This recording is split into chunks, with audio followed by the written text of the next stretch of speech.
Film ini merupakan sequel lanjutan dari film James Bond sebelumnya, yaitu James Bond Spectre yang rilis pada tahun 2015 lalu. Di akhir film sebelumnya, Bond memutuskan keluar dari MI6 dan menikah dengan Madeleine yang merupakan anak dari Mr. White. Saat itu Mr. White meminta Bond untuk menjaga Madeleine setelah kematiannya. Film dibuka dengan kilas balik kehidupan Madeleine kecil yang saat itu tinggal di sebuah rumah terpencil bersama sang ibu yang suka mabuk-mabukan, dan ayahnya Mr. White yang sangat jarang pulang ke rumah. Hari itu ketika Madeleine memeriksa keadaan ibunya yang sedang teler, tiba-tiba dia melihat sesosok pria bertopeng mendekati rumahnya. Madeleine coba memberitahu ibunya, tapi karena mabuk parah, ibunya tak terlalu mengabaikan Madeleine. Ketika pria itu berhasil masuk ke dalam rumah, Madeleine segera bersembunyi.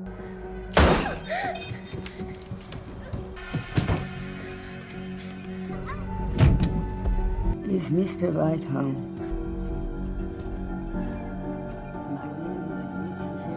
Si pria bertopeng kemudian mengatakan bahwa dirinya adalah Lucifer Safin. Dia datang untuk membalaskan dendam atas kematian keluarganya yang dulu telah dihabisi oleh Mr. White. Kemudian dia menghabisi ibu Madeleine.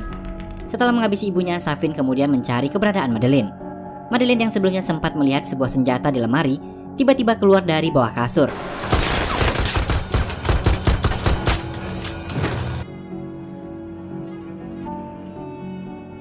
Ketika Madeleine menarik mayat Safin, ternyata dia belum mati dan terbangun dari pingsannya. Seketika Madeleine pun kabur dan terperosok ke dalam retakan es.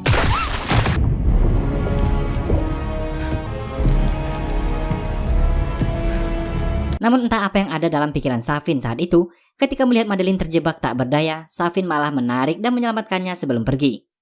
Kemudian cerita kembali ke masa sekarang. Saat itu, Bond dan istrinya Madeleine sedang menikmati bulan madu mereka di sebuah tempat di Italia. Mereka menginap di sebuah hotel tempat orang-orang biasa membakar secari kertas berisikan rahasia dan impian mereka. Dan hal itu pun dilakukan oleh Madeleine.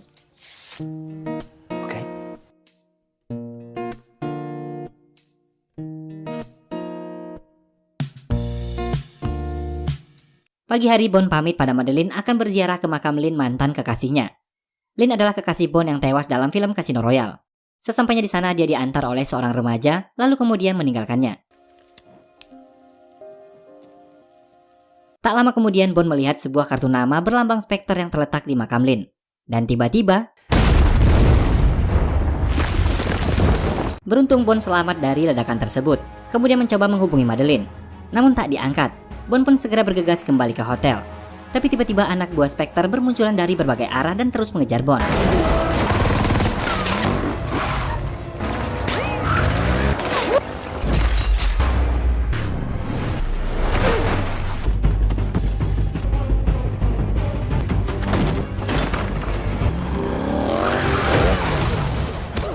Bond berhasil melumpuhkan seorang agen Spectre bernama Primo, dan dia mengatakan bahwa Mr. White, ayah dari Madeleine, adalah bagian dari Spectre, yang membuat Bond menganggap bahwa Madeleine adalah bagian dari semua ini.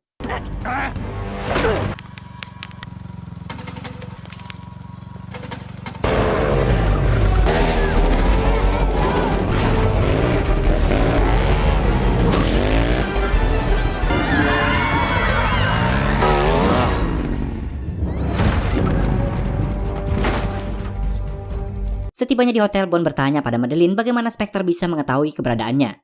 Bond mencurigai Madeleine, tapi Madeleine mengatakan dia tak melakukan apapun. Kemudian Bond segera membawa Madeleine pergi. Saat di mobil, Madeleine ingin mengatakan suatu rahasia pada Bond.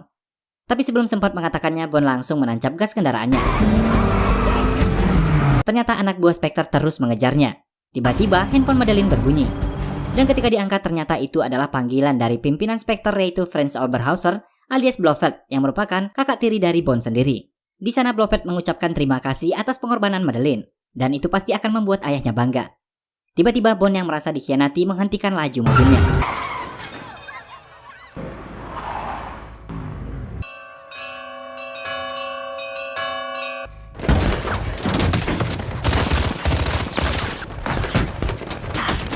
Para anak buah Spectre mengepung mobil Bond dan memberondongnya dengan peluru. Salah satu agen Spectre yang bernama Primo tadi yang ternyata masih selamat tampak memfokuskan tembakannya ke arah Madeleine.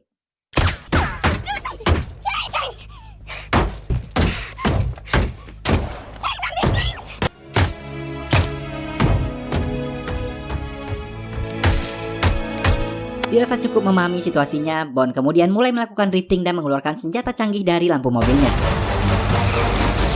Setelah mengeluarkan asap tebal untuk mengelabui anak buah Spectre, akhirnya Bond dan Madeline berhasil melarikan diri. Lalu Bond berhenti di sebuah stasiun. Bond mengantarkan Madeline naik kereta api. Kemudian dia mengatakan bahwa mereka tak akan pernah bertemu lagi.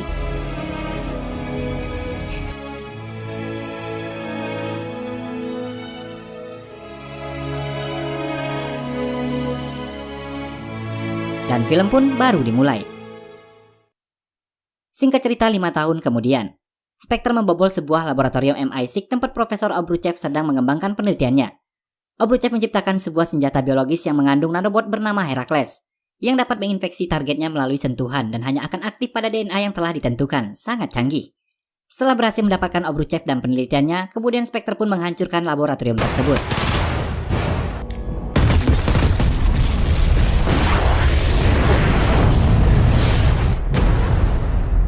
Berpindah ke tempat lain, terlihat Bond yang tinggal di sebuah tempat terpencil di Jamaika. Dia menikmati masa-masa pensiunnya setelah tak lagi menjadi agen MI6.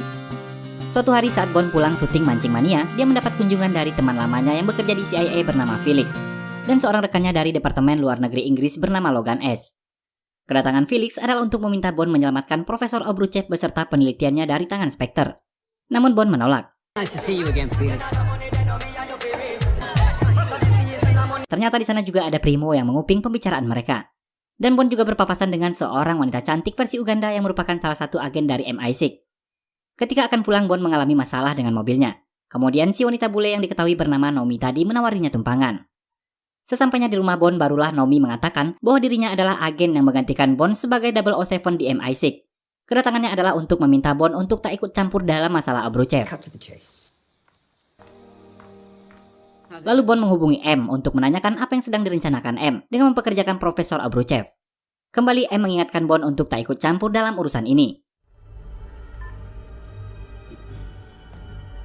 Dan kemudian M meminta Q untuk memantau keadaan Blofeld yang ternyata sedang ditahan di sebuah fasilitas tahanan berkeamanan tingkat tinggi di bawah pemantauan MI6. He only speaks to a psychiatrist. I know, the live feed's what I want. He's like this every day. Mad as a bag of bees. It's nothing. Sementara itu, mendengar keterlibatan Spectre, Bond yang teringat akan istrinya memutuskan untuk ikut bersama Felix menyelamatkan Profesor Obruchev.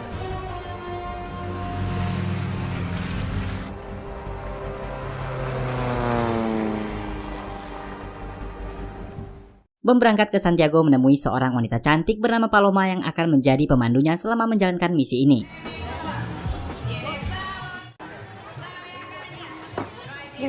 Bond dan Paloma menghadiri sebuah perjamuan yang dihadiri oleh semua petinggi Spectre dari berbagai negara. Ternyata itu adalah sebuah jebakan yang khusus dipersiapkan oleh Blofeld untuk menyambut kedatangan Bond.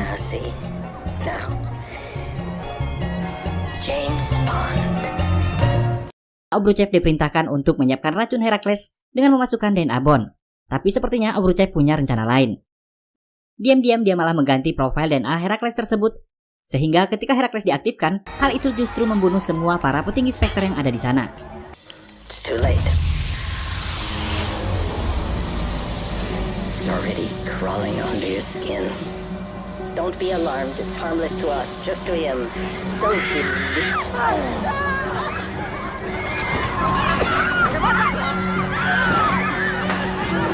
Dalam situasi kepanikan, Obruchev mencoba melarikan diri. Bond dan Paloma yang menyadari hal itu berhasil menangkapnya dan mengamankan sebuah flash disk milik Obruchev. Sementara itu, anak buah Spectre terus mengejar mereka.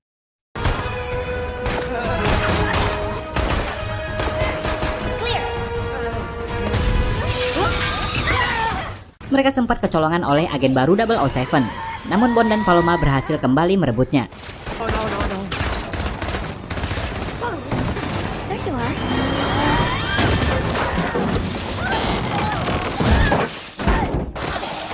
Setelah menyelesaikan misinya membawa Obruchev, Bond dan Paloma pun berpisah, karena Paloma hanya diperintahkan untuk menemani Bond sampai di sini aja.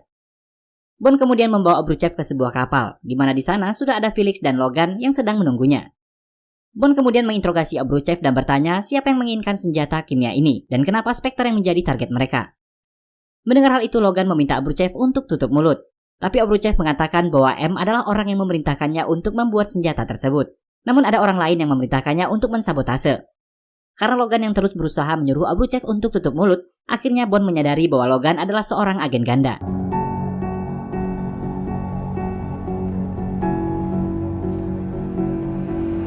Terjadi perebutan senjata antara Bond dan Logan yang membuat Felix tertembak.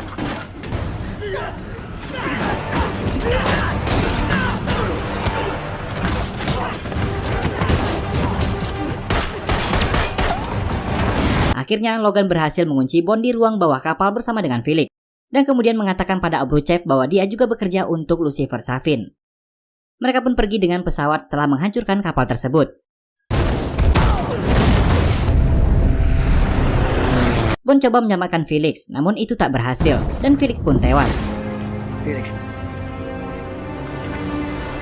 Felix. Bond kemudian pergi ke kantor MI6. Dia disambut oleh Moneypenny dan mengantarnya ke ruangan M. Di sana Bond meminta M untuk mengizinkannya bertemu dengan Blofeld di penjara Belmarsh untuk mengetahui pada siapa Obruchev dan Logan bekerja. Namun M menolaknya karena Blofeld adalah satu-satunya yang tersisa dari Spectre dan tak ingin mengambil resiko. Moneypenny yang melihat kekesalan Bond menawarkan bantuan. Tanpa sepengetahuan M, mereka meminta bantuan pada Q untuk mencari tahu apa yang ada dalam flash disk milik Obruchev yang ditemukan oleh Bond. Ternyata itu adalah pusat data DNA dari penelitian yang dilakukan Obruchev selama ini. Dan bukan hanya DNA Spectre saja. Ternyata di dalamnya terdapat juga ribuan DNA orang-orang penting di dunia. Tentu saja ini akan menjadi ancaman serius. Bond kemudian meminta Q untuk membujuk M agar dapat memasukkannya ke penjara Belmarsh karena dia yakin Blofeld pasti mengetahui siapa di balik semua ini. Tapi masalahnya Blofeld hanya mau berbicara dengan satu orang saja, yaitu psikiaternya. Yang tak lain itu adalah Madeleine. Sementara itu di ruang kerjanya Madeleine dikagetkan dengan kedatangan Lucifer Safin yang dulu pernah membunuh ibunya sekaligus menyelamatkan nyawanya. Safin tahu bahwa Madeleine adalah psikiater kepercayaan Blofeld. Dia meminta Madeleine membantunya membalaskan dendam dengan pergi ke Belmarsh, menemui Blofeld dan membawa Heracles bersamanya, atau dia akan membunuh orang yang dia cintai. Kembali ke kantor MI6, Bond kembali diaktifkan menjadi agen 00. Lalu di sana M menjelaskan bahwa sebelumnya Heracles dirancang sebagai senjata paling efisien untuk MI6, yang berpindah dari satu manusia ke manusia lain tanpa membahayakan, hingga dia mencapai sasaran yang dituju. Tapi Obruchev memodifikasinya hingga dapat membunuh siapa saja yang berhubungan dengan sasaran. Mengingat situasi yang semakin berbahaya, akhirnya M mengizinkan Bond untuk menemui Blofeld di Belmarsh. Dan di sana untuk pertama kalinya setelah 5 tahun, akhirnya Bond bertemu dengan istrinya Madeleine. Tampak Bond dan Madeleine sangat canggung dengan keadaannya. Kalau nggak ada kamera mungkin si Bond udah nangis guguikan. Tapi malu atuh, masa seorang agen nomor 1 di dunia yang dikenal playboy harus nangis karena masalah rumah tangga. Widih. Kemudian Madeleine dan Bond pun masuk ke dalam ruangan untuk bertemu dengan Blofeld. Namun ketika Blofeld akan keluar, Madeleine memutuskan untuk mengurungkan niatnya dan meminta keluar dari ruangan tersebut. Tapi sebelum Madeleine keluar, Bond sempat menyentuh tangan Madeleine. Dan ketika percakapan Bond dan Blofeld berakhir ricuh, Blofeld pun tewas setelah Bond mencekiknya. Die! Jesus, open the door. Namun sebenarnya bukan karena cekikan Bond, melainkan karena Heracles yang ada di tangannya. Q pun menyimpulkan bahwa Heracles tak dapat dikeluarkan dari tubuh Bond. Karena sekali dia terinfeksi, maka selamanya dia akan ada dalam tubuh Bond. Dan hal itu tak akan berbahaya jika Bond bukan menjadi targetnya. Kemudian Bond memutuskan untuk menemui Madeleine dan menemukannya di rumah masa kecilnya. Ternyata di sana, Madeleine telah memiliki seorang putri bernama Matilda yang memiliki mata persis sama seperti Bond. Tanpa sepengetahuan Bond, ternyata ketika di Italia, sebenarnya Madeleine ingin mengatakan bahwa dirinya sedang mengandung anak Bond, namun tak sempat dia katakan. Tapi di sini Madeleine tak ingin mengatakan bahwa ini adalah anak dari Bond, sehingga Bond masih tak mengetahuinya. Bond hanya memiliki firasat dengan melihat mata dari gadis kecil itu. Lalu Madeleine membawa Bond ke ruang kerja ayahnya. Di sana dia memberitahu Bond mengenai masa lalu ayahnya dan seorang pria bernama Safin, yang menjadi dalang di balik tewasnya Blofeld dan juga orang yang telah memerintahkan Obruchev untuk mensabotase Heracles. Dia juga memberitahukan bahwa Safin memiliki sebuah pulau keluarga yang dulu direbut oleh ayahnya, dan Madeleine yakin bahwa disinilah pusat dari pengembangan Heracles. Mendapat informasi tersebut, kemudian Bond menghubungi Q untuk melacak Safin dan pulau yang dimaksudkan Madeleine dengan mengirimkan sebuah foto yang dia dapatkan. Kemudian setelah berhasil mendapatkan lokasi pulau tersebut, Q langsung menghubungi MI6 dan memberitahukan bahwa lokasinya terletak di perairan sengketa antara Jepang dan Rusia. Tanner juga menampilkan citra satelit Jepang yang memantau aktivitas mencurigakan di pulau tersebut. Bond yang sebelumnya meminta Naomi untuk melacak Logan, mendapat koordinat bahwa saat ini Logan berada tak jauh dari lokasi Bond. Sehingga dia yakin bahwa Logan sedang mengincar Madeleine. Lalu mereka segera berkemas dan pergi meninggalkan rumah tersebut. Di tengah perjalanan tiba-tiba mereka dibuntuti oleh 2 mobil tak dikenal. Bond segera mengambil jalur alternatif dan terjadi kejar-kejaran.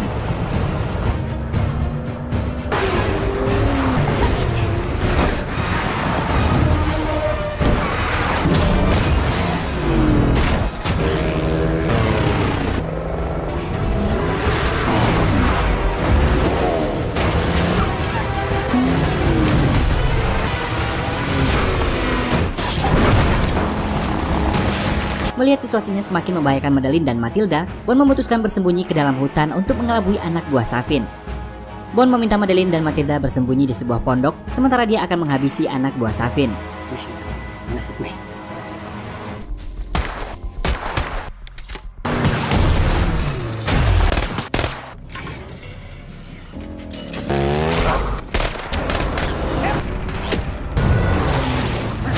Logan yang terjepit meminta Bond untuk membantunya.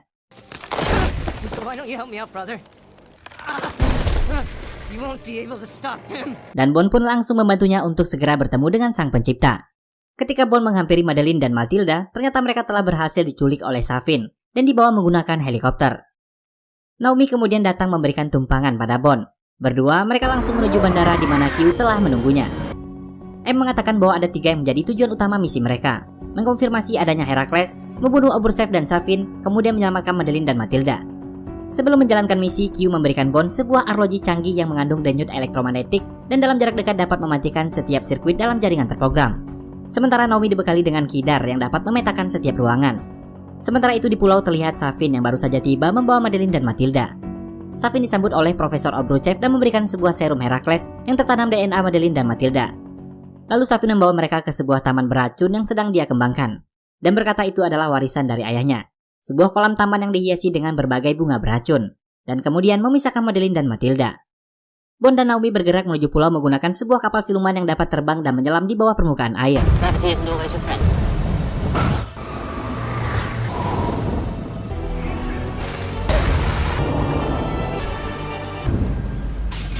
Sesampainya di pulau tersebut, Bond langsung mematikan kamera pengintai menggunakan arloji dan menyisir setiap ruangan dipandu oleh Q dengan bantuan pemetaan ruang dari kidar yang dibawa oleh Naomi. Bond berhasil menemukan Obruchev dan berencana untuk segera meledakkan laboratorium tersebut. Sementara Madeline berhasil melarikan diri dari pengawasan Primo. Ketika Bond akan meledakkan laboratorium, tiba-tiba Safin menyuruh Bond untuk segera menyerahkan diri, atau dia akan menghabisi Matilda. Bond pun berencana menemui Safin dan meminta Naomi untuk menghancurkan tempat tersebut jika dia tak kembali.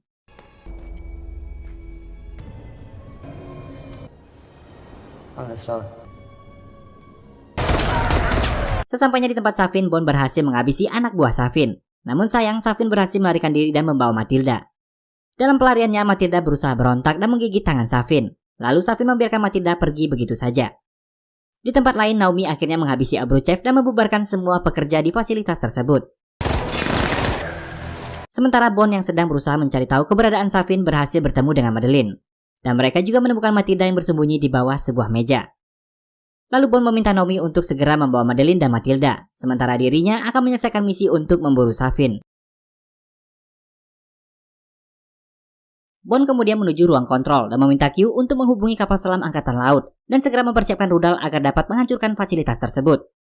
Q mengatakan untuk menghancurkan fasilitas tersebut, Bond harus memastikan palkanya tetap terbuka, atau semua akan percuma karena pulau itu dilindungi oleh lapisan yang sangat kuat.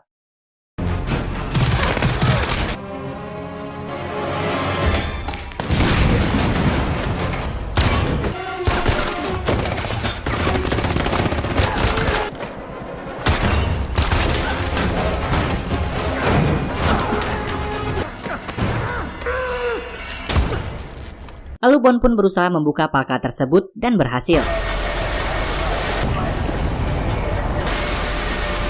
Bond kemudian bergegas mencari Safin. Sementara itu, Angkatan Laut menembakkan rudalnya menuju target. Bond hanya memiliki waktu 9 menit sebelum terjadi ledakan. Namun sayang, tiba-tiba palkanya kembali tertutup. Ketika Bond kembali menuju ruang kontrol, tiba-tiba saja Safin muncul dan menembakinya.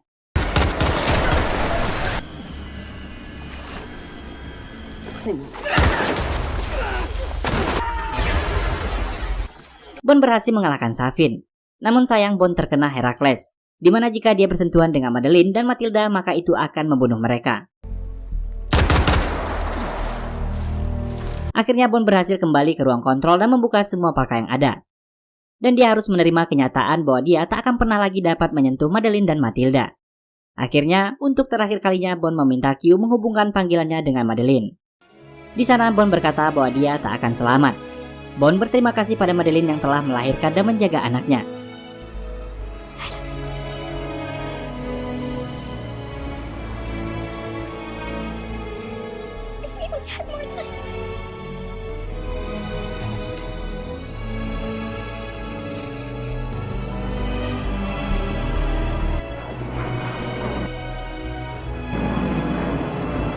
Scene ini pun diakhiri dengan Bond yang bersiap menunggu kedatangan rudal-rudal yang akan menghancurkan pulau tersebut. Semua tampak berduka atas kejadian itu. Mereka kehilangan suami, sahabat, dan satu-satunya agen terbaik yang selalu bisa diandalkan. Scene kemudian berpindah ke markas MI6, di mana rekan-rekan Bond mengenang kematiannya. Dan film pun diakhiri dengan Madeline yang kembali melanjutkan hidupnya bersama Matilda menuju Matera, Italia, tempat di mana dulu dia dan Bond bersama. Dan film pun